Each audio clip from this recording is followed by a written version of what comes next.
The BYU Cougars are looking to win their first conference tournament title in more than 2 decades next week in Kansas City.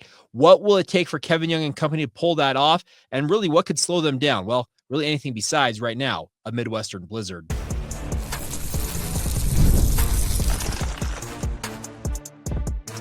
You are Locked On Cougars, your daily podcast on the BYU Cougars, part of the Locked On Podcast Network, your team every day. What's up, everybody? I'm Jake Hatch, your host here on Locked On Cougars, resident BYU insider. Thank you for making Locked On Cougars your first listen of the day. And as always, thank you to everybody we like to call our everydayers right here on your original daily podcast focused on the BYU Cougars. Coming up on today's show, we're going to talk about BYU's positioning in the Big 12 tournament next week. What are the chances they could go and win the Big 12 title? We'll also talk a little bit about, for those of you who I like to call conspiracy theorists, a new appointment in the College Football Playoff Committee could prove beneficial for BYU in the Big 12. And we'll finish up today's show with a weekly mailbag. We're trying to get back to weekly mailbags for our insider group. We'll answer those questions coming up a little bit later on. All right, let's dive headlong in now and talk BYU basketball. Now, the BYU basketball team got bogged down and had to hunker down in Ames, Iowa due to conditions out there, apparently blizzard, 50-mile-an-hour winds. Planes simply couldn't fly out due to the wind advisory. Typical Midwest, winter scenario. So they were stuck in Ames and the greater, Ames area for an extra day. Based on everything I heard, they were returned home late last night, around midnight local time, and a bit of an extended stay in the Midwest. How will that affect BYU in their preparations for Utah? TBD, but they did get some work in at a local university there. And I'm interested to see how they handle that little bit of adversity. But the bigger thing I want to talk about today is the fact that we know BYU's locked into the number 4 seed in the Big 12 tournament. Tiebreakers, we're going to go against them both with Texas Tech and Arizona, who finished ahead of them by 1 game in the standings. Don't try to get me to explain the tiebreaker scenarios. The Big 12 tiebreakers are just beyond confusing to me in my world. But the bigger point to be made is BYU has a double bye. They're going to get automatically into the quarterfinals. They will face off against the winner of the 12-13 seed. The winner, 12-13 seed has to play. Whoever wins that takes on Iowa State. And in theory, as the number 5 seed, Iowa State should have a leg up to get a rematch against BYU there in Kansas City. Should BYU handle the Cyclones for a second straight game in 2 weeks' time, they would then face off against number 1 seed Houston. BYU found themselves on the tougher side of the bracket because the 2 teams that I believe play the most ferocious defense in this league are Iowa State and Houston. They play a swarming, beat you up type defense. And yes, I understand that the officiating bugged people against Iowa State, and I get all that.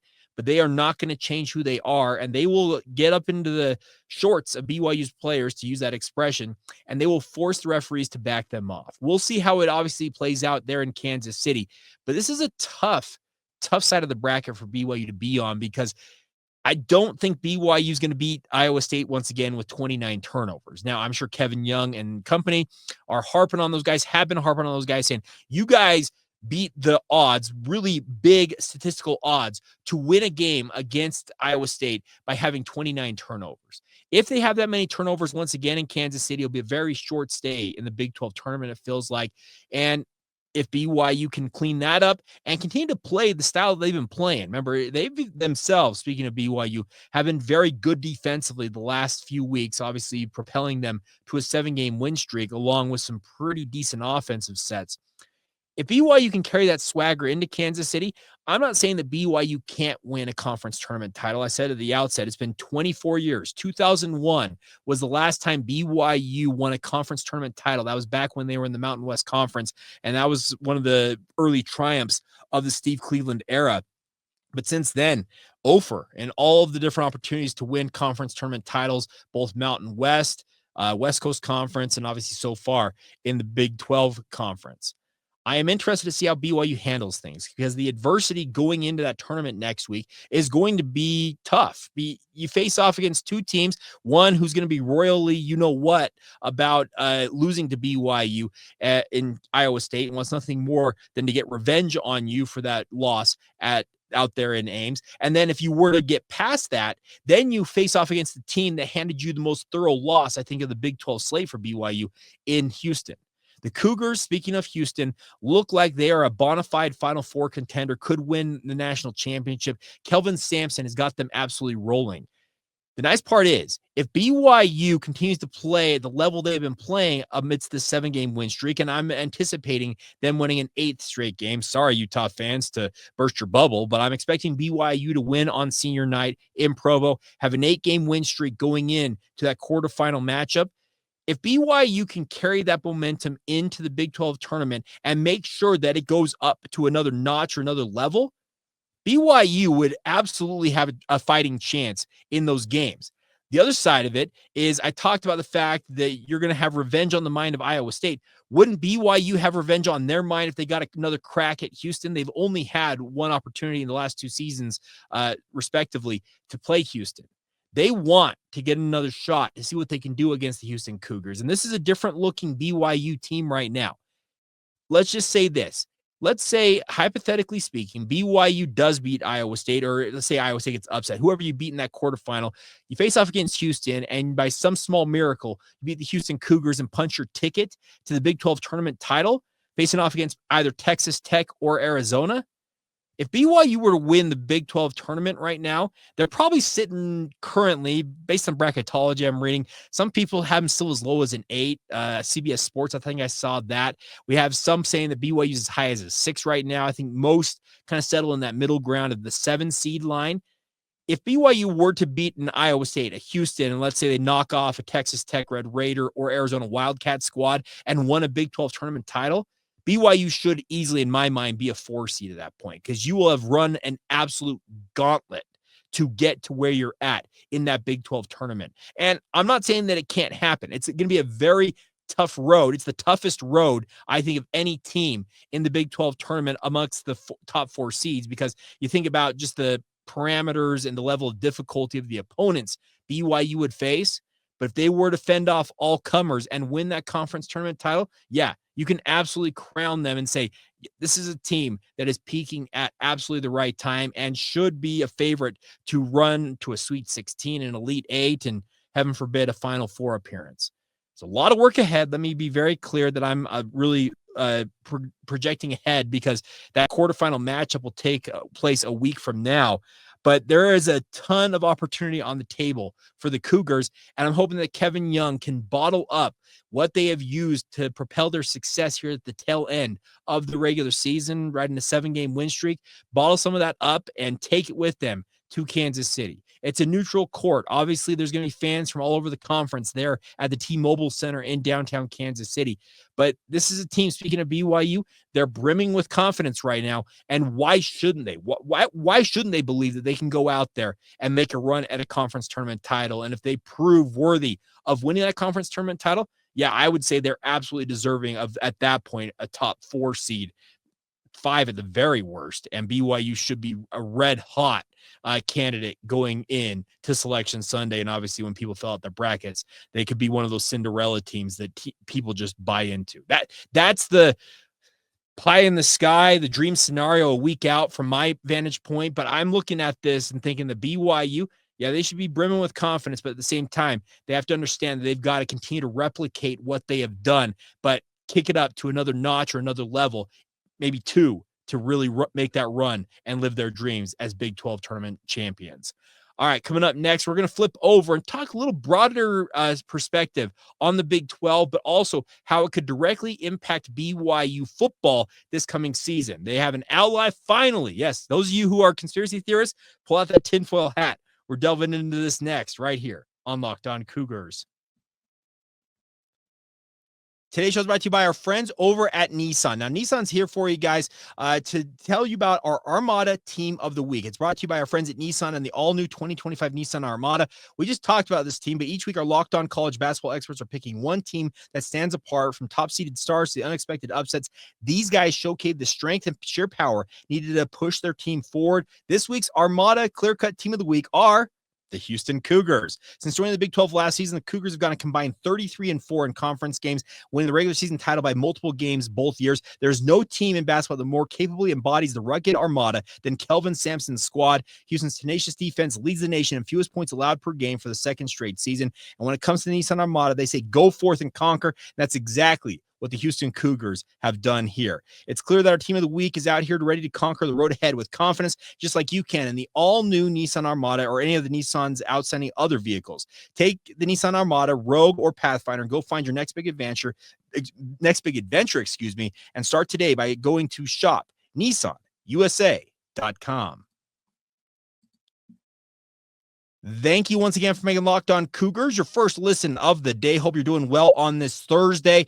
All right, so BYU has aspirations this year as a football program of getting it right and making a run at the Big 12 championship and, more importantly, a chance to play for the college football playoff.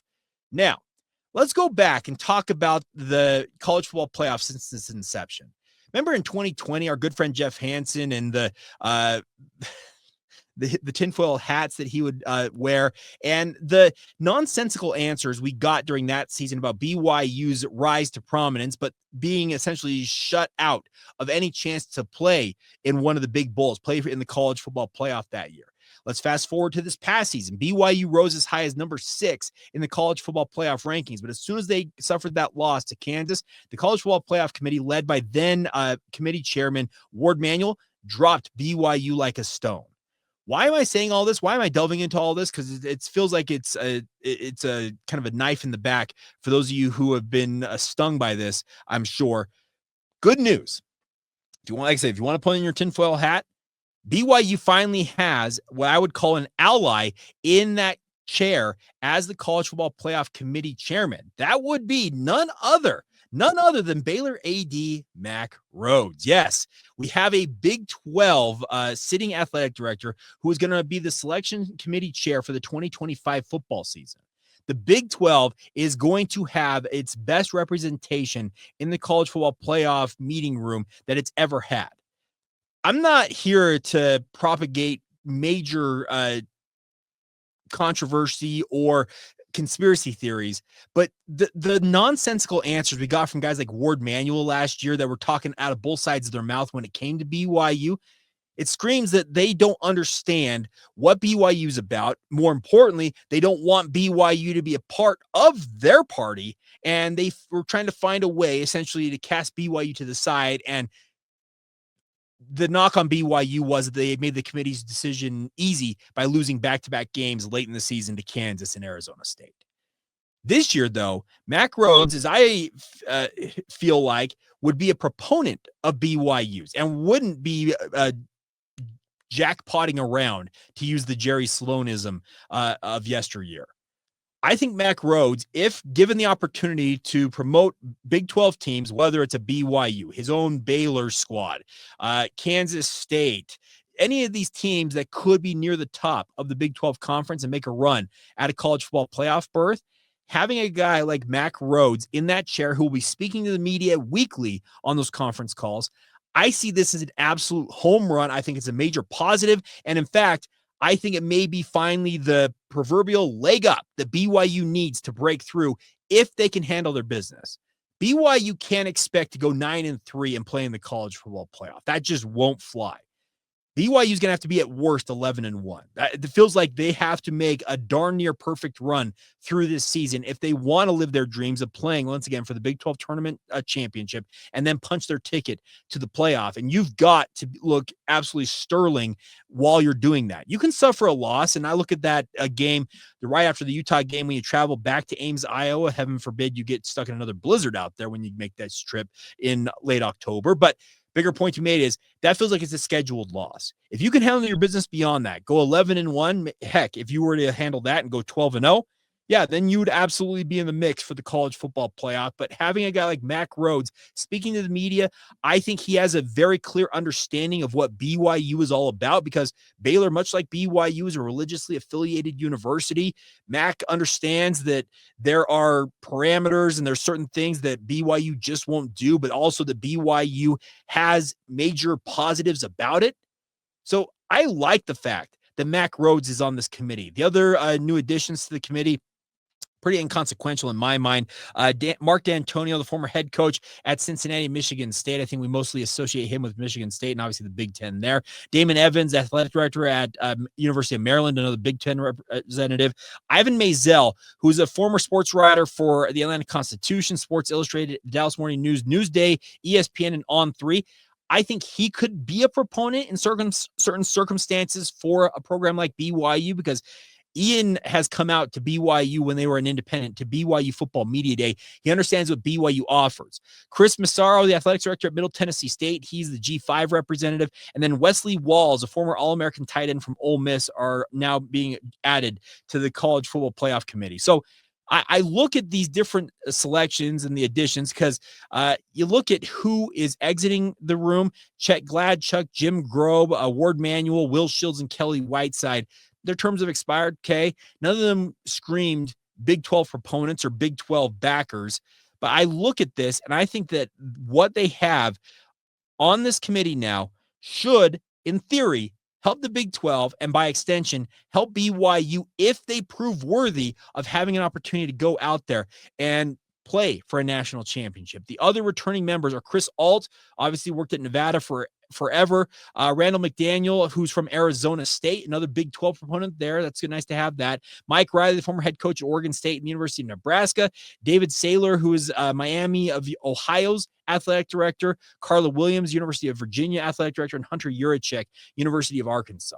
So there is nice representation across the country here. Feels very balanced.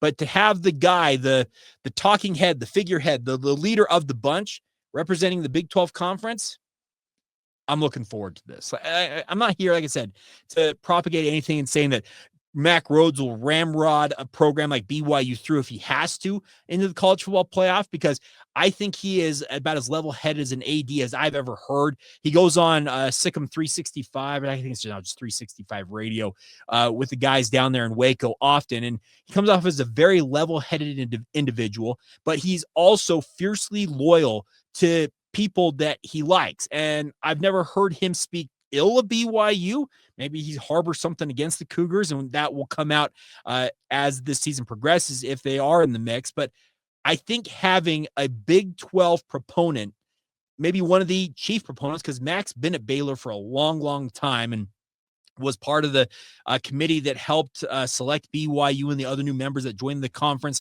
when they did.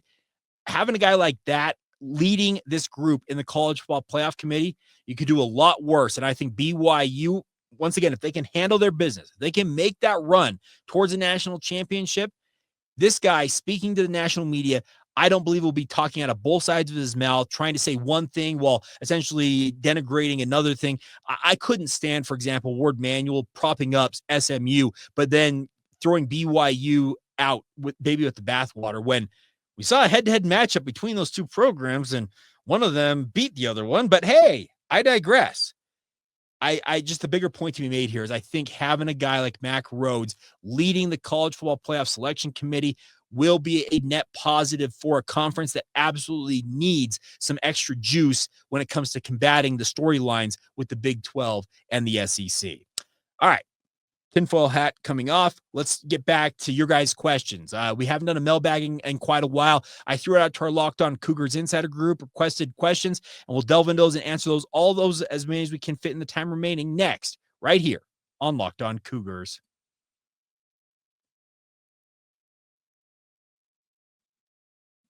Thank you once again for making Locked On Cougars your first listen of the day. As I mentioned just a minute ago, the Locked On Cougars Insider Group is the way to get your inside scoop on all things BYU sports that I am hearing coming to your phone in the form of a text message. $5 a month to be a part of the group. The best part about it, the kicker, as it were, you get a 14-day free trial to see if it's the right option for you.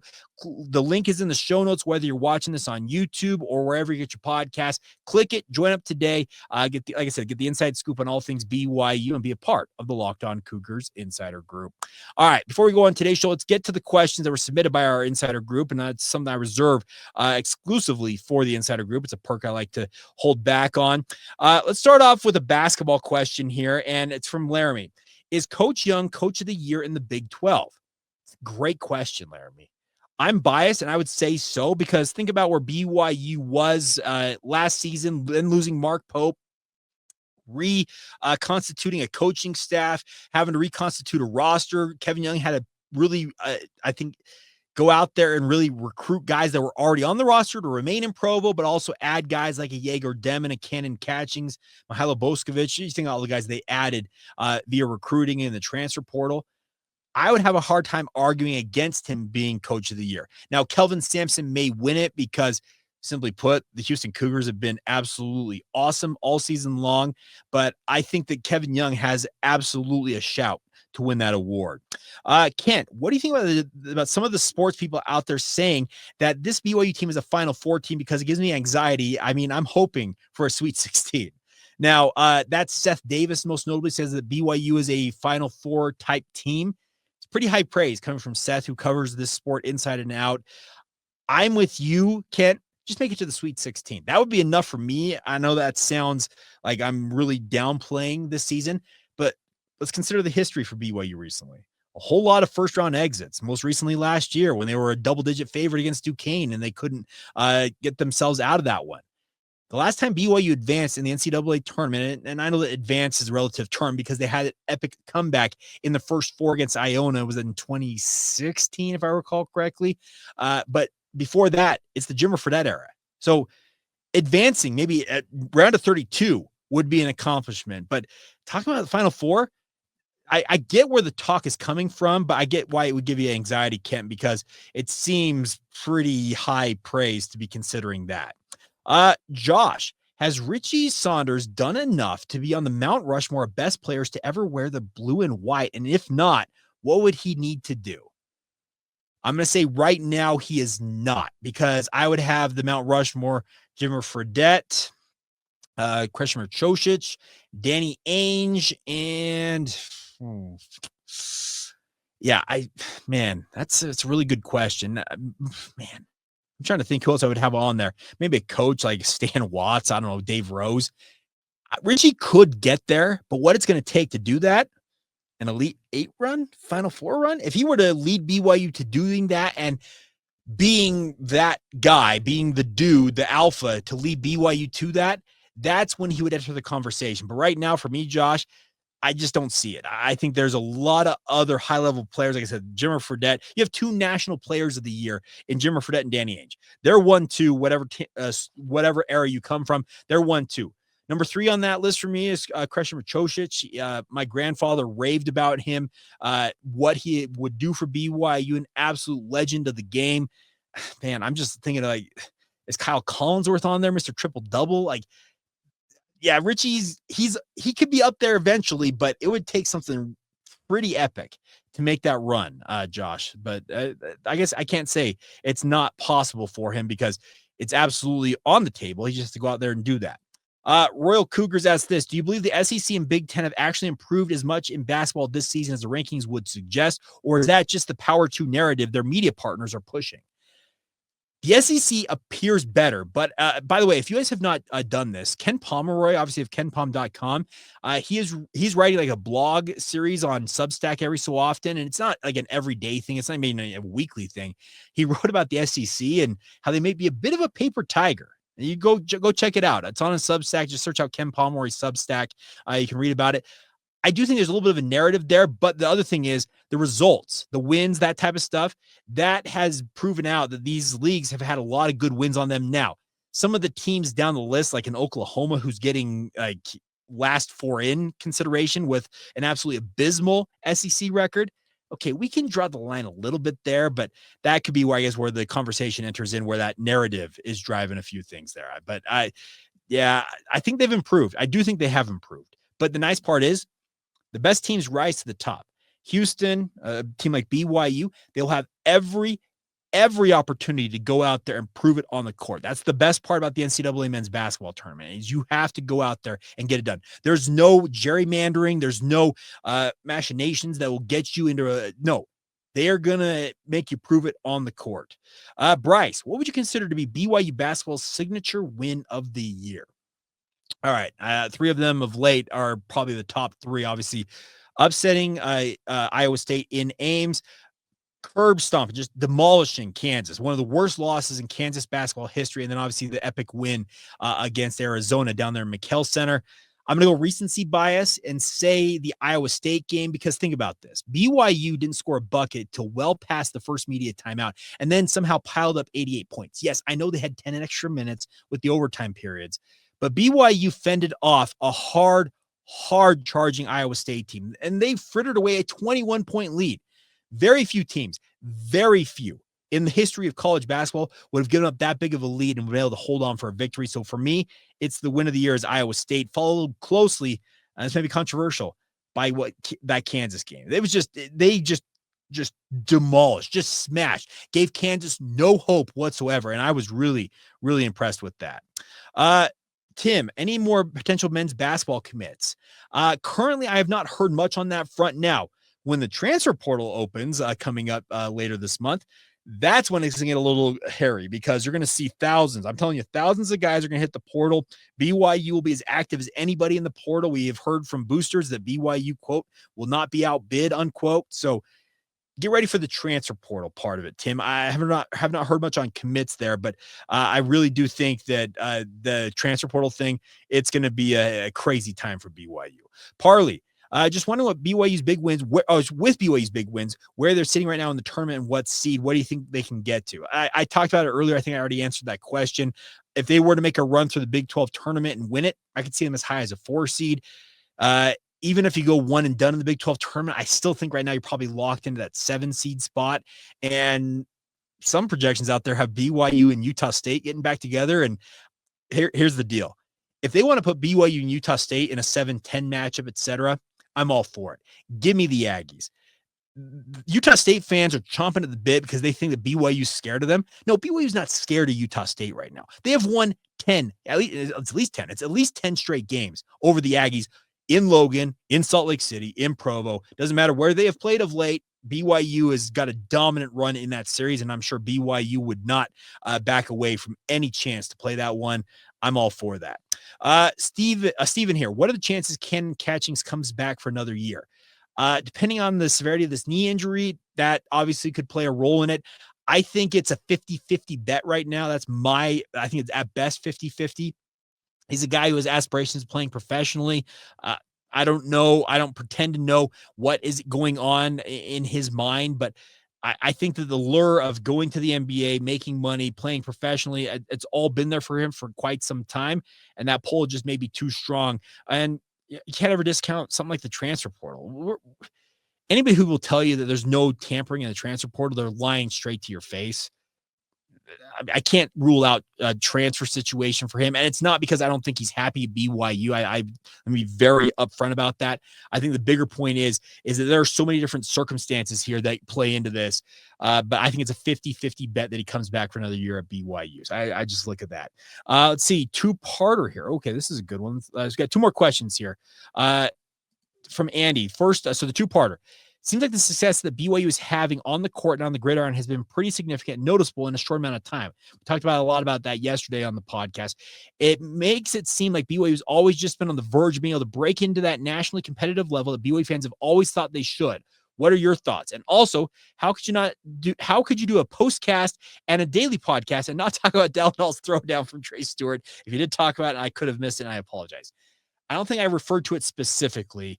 It was an incredible throwdown from Dallin Hall. Dallin got up.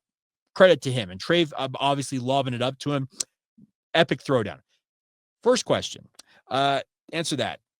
I have long believed that if BYU were able to compete at a truly national level like they are right now, that yes, they could have the success. Now, it obviously coincides with the money, the investments that have gone into BYU athletics, having good coaches in place as well. But I've long held the belief that if BYU given an opportunity, just the opportunity to go out there and really compete on a national level, they absolutely could do it. And I think we're seeing the fruits of that right now. Oh, actually, we got one more question that just popped in here. Matthew, what is the type of team you don't want BYU facing in the big dance? With my question focused on the first round since they haven't advanced in a while.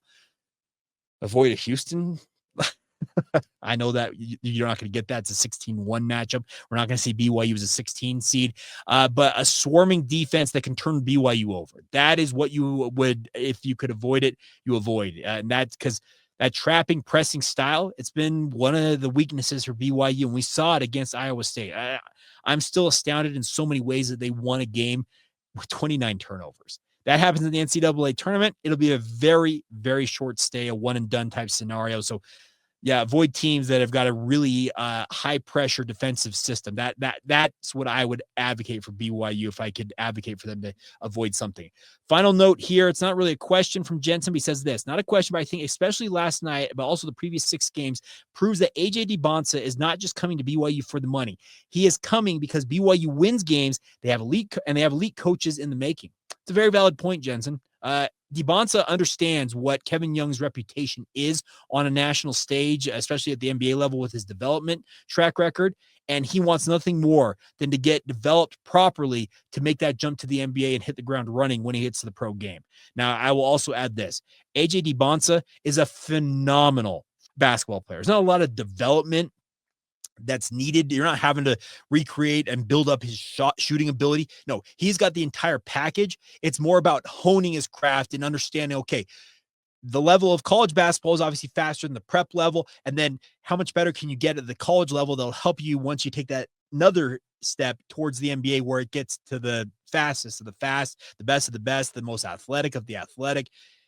All that is what the conversation is going to be. But your point is well taken, Jensen. Kevin Young is proving that he has coaching chops and developmental chops. And that is why I think AJ DiBonsa and his family were so intrigued by him and obviously ultimately picking BYU. All right, that's going to do it for today's podcast. As always, y'all are the best. Cannot thank you guys enough for your support of the podcast. Please continue to subscribe, rate, review, share it with your family and friends. If they are a Cougar fan who wants to get a daily dose of all things BYU sports, well, check out Locked On Cougars. But once again, as I often say, thank you for making Locked On Cougars your first listen today. And as always, thank you for being everydayers with us right here on the Locked On Cougars podcast.